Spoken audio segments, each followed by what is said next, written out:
Hare Krishna. Today we will be going through chapter 2 of Srimad Bhagavad-Gita, which was written by Srila Prabhupada. Text 5.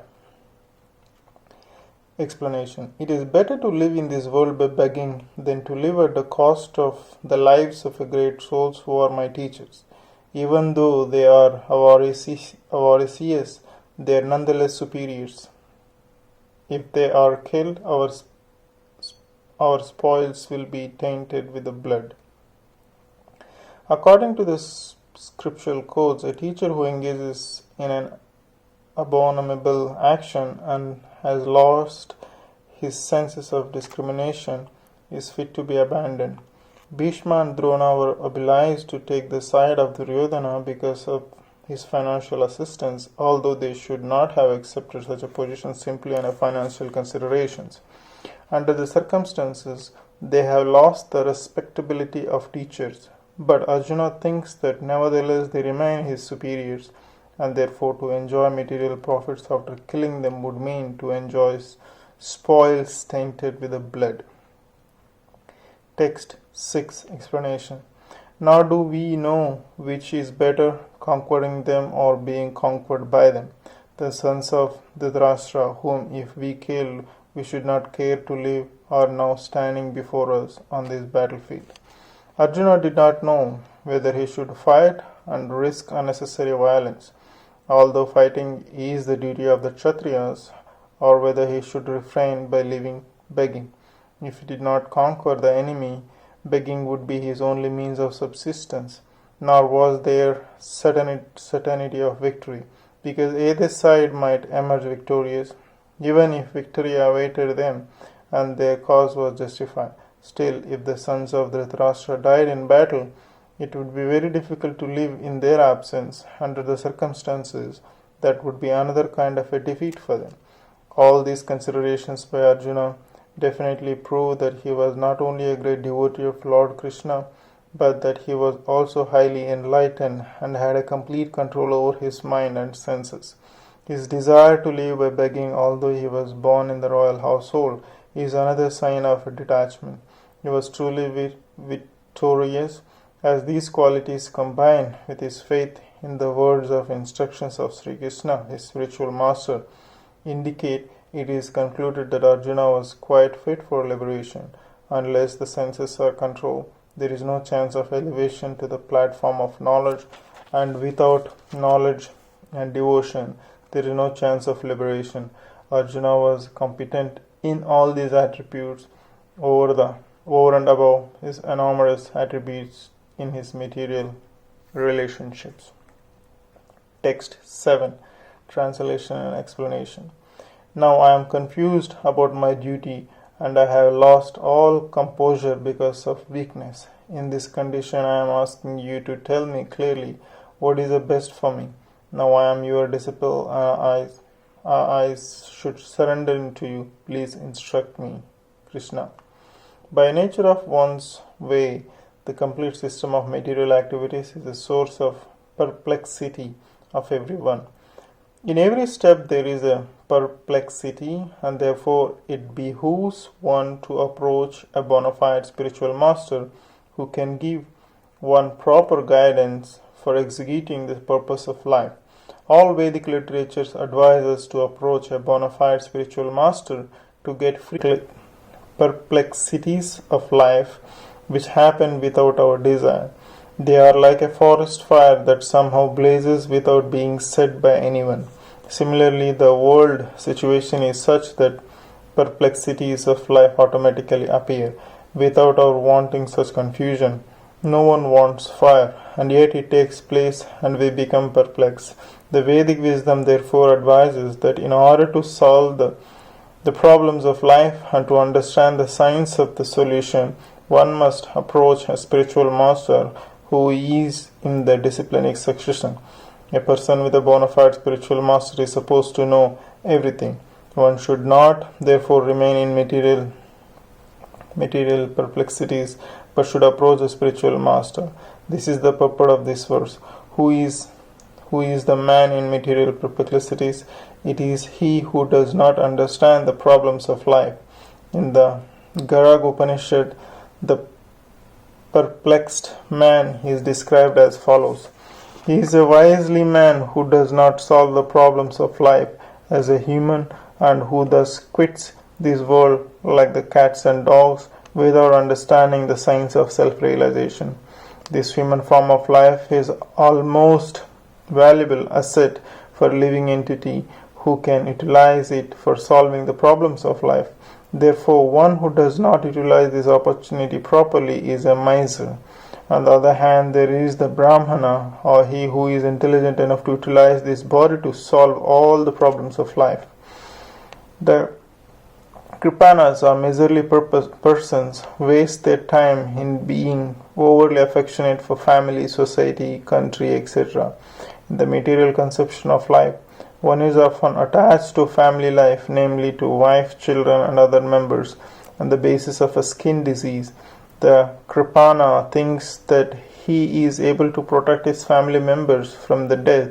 The Kripana thinks that his family or society can save him from the verge of a death. Such family attachment can be found even in the lower animals, who take care of children also. Being intelligent, Arjuna could understand that his affection for family members and his wish to protect them from the death were the causes to his perplexities, although he could understand that his duty to fight was awaiting him. Still, on account of miserly weakness, he could not discharge the duties. He is therefore asking Lord Krishna, the Supreme Personality Master, to make a definite solution. He offers himself to Krishna as a disciple. He wants to stop friendly talk between the master and the disciple are serious.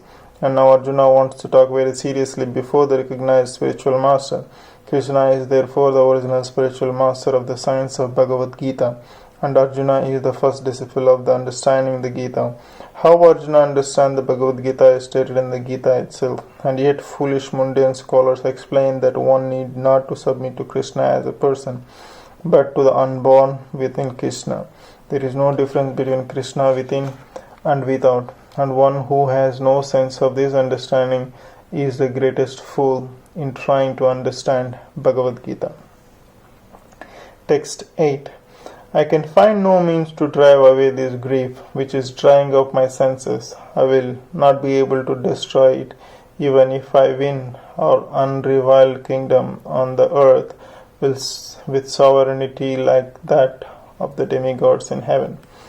Although Arjuna was putting forward so many arguments based on the knowledge of the principles of religion and moral codes, it appears that he was unable to solve his real problem without the help of the spiritual master, Lord Krishna.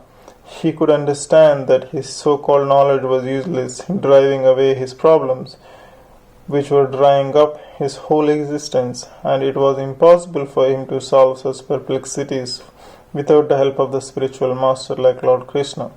Academic knowledge, scholarship, high position, etc. are all useless in solving the problems of life. Help can only be given by the spiritual masters like Krishna. Therefore, in the conclusion, that the spiritual master who is 100% Krishna consciousness in the bona fide spiritual master, for he can solve the problems of life. Lord Chaitanya said that one who is a master in the science of Krishna consciousness, regardless of his social position, is a real spiritual master. It does not matter whether a person is a Vipra, learned scholar in a Vedic system, or is born in a lower family, or is in the renounced order of life. If he is a master in the science of Krishna, he is a perfect and a bona fide spiritual master. So without being a master in the science of Krishna consciousness, no one is a bona fide spiritual master. It is also said in Vedic literatures. A scholarly Brahmana, expert in all subjects of Vedic literature, is unfit to become a spiritual master without being a Vaishnava or expert in the science of Krishna consciousness. But a person born in a family of a lower caste can become a spiritual master if he is a Vaishnava or Krishna consciousness. The problem of material existing, birth, old age, disease, and death cannot be counter-reacted by accumulation of wealth and economic development. In many parts of the world, there are states which are replete with all the facilities of life, which are full of wealth and economically developed, yet the problems of a material existence are still present. They are seeking peace in different ways, but they can achieve real happiness only if they consult Krishna consciousness. Our Bhagavad-Gita or Srimad Bhagavatam, which constitutes the science of Krishna, are the bona fide representative of Krishna, the man in Krishna consciousness. If economic development and material comforts could drive away one's lamentation for family, social, national, and international, then Arjuna would not have said that even an unrivaled kingdom on earth or supremacy like that of the demigods in the heavenly planets would not be able to drive away his lamentations. He sought therefore refuge in Krishna consciousness, and that is the right path for peace and harmony. Economic development or supremacy over the world can be finished at any moment by the catalysm or a material nature. Even elevation into the higher planetary systems, as men are now seeking a place to the moon planet, can also be finished at one stroke. The Bhagavad-Gita confirms this.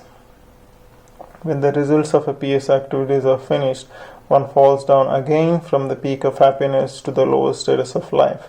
Many politicians of the world have fallen down in that way. Such downfalls only constitute more cause of lamentation. Therefore, if we want to curb lamentation for good, then we have to take a shelter of Krishna, as Arjuna is seeking to do so. So Arjuna asked Krishna to solve this problem definitely, and that is the way of Krishna consciousness. That ends the text 8, translation and explanation. Thank you. Hare Krishna.